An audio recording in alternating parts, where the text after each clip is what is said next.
Elizabeth, when she came to the throne, a little bit of a different situation. Less focus on some of those garden features that we talked about under the Henrician gardens. And now we're really talking about, hey, you know, those new plants that are coming around? I want to get those. I want to show those off. I want to show that I am worldly and can afford this stuff. In terms of symbolism,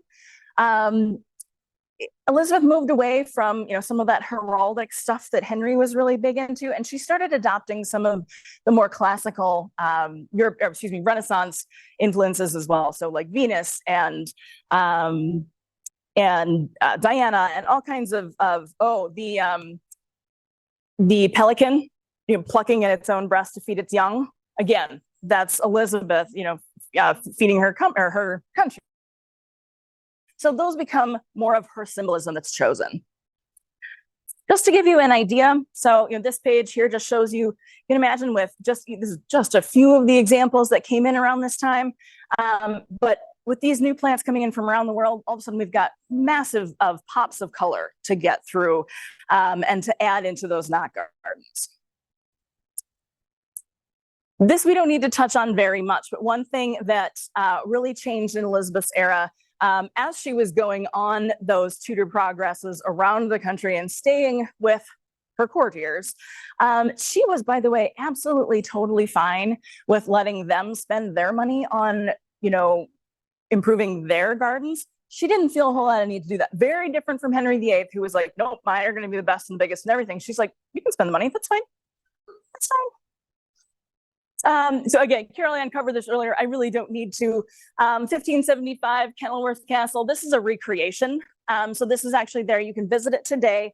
You see, you know, she's got, or Dudley at the time had, 4 quartered gardens there, obelisks in the middle of each one, a fountain in the middle, which is just a fantastic view or transition of the influence of Renaissance ideals here.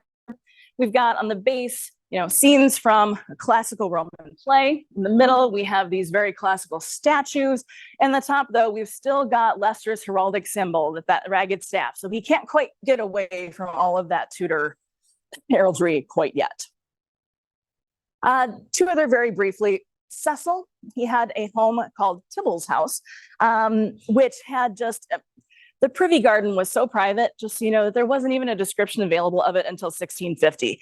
And that's, you know, many years, obviously, after Elizabeth would have stayed there. And this is actually when the crown was the crown was owning the house. But everywhere, this is one of Elizabeth's favorite places to go, because just everywhere was just decked out. This is one of the best Tudor gardens out there. He even had, you know, the Queen's arms set up in, you know, in an armorial knot, essentially. So it really was one of her favorite places to be. And then finally, in 1591, she visited the Earl of Hertford at Elizabethan. And this was, what's unique about this visit, first of all, is that, yes, I mean, you know, he created a new garden for this and everything. It's great, fireworks, all this kind of stuff. But afterwards, someone printed a pamphlet that described all of these entertainments that Hertford had put out for Elizabeth. And you can access this today if you'd like to. It's on, in your swag bags, there's my little half sheet there. One of the QR codes goes to my website where I put all my source list and everything on there, so you can go. It's kind of my recommended reading list. I also included a link to both a description of Elizabeth's visit to Kenilworth and also the whole entertainment here at Elizabethan, and it's amazing. So if you want to go look at that, you can. But this is kind of the highlight. So Hereford puts on this amazing water pageant. Yes, she'd seen water pageants before, but not really like this.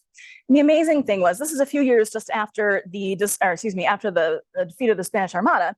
So he says, I'm going to basically recreate that on the water. So he has this entire lake dug in a crescent shape. And there's 3 islands out here that you can see. This one over here is kind of, you see, shaped like a ship. This is a giant snail mount here. And that's to represent Spain, saying they were so slow. There's another island down here that has the fort, the castle. And in the middle there, on those giant barges, there's one full of musicians. The other one has the Roman goddess of war on it. it's all, very, very fancy. Elizabeth, me sitting over here. It's not too shabby of a viewing platform there. And in front of here, all of these actors portraying the sea gods who rose out of the depths and praised her and her victory. And just, it was amazing. In case you were worried, that we might actually have more use out of this all was abandoned after this one pageant. Who knows? It would be an interesting. I don't know if they know exactly where it is now. It'd be an interesting archaeological find, if not. But I guess all I can say is I just would not want to be the next house on Elizabeth's itinerary after this. Yeah, that would be a hard act to follow, I think. So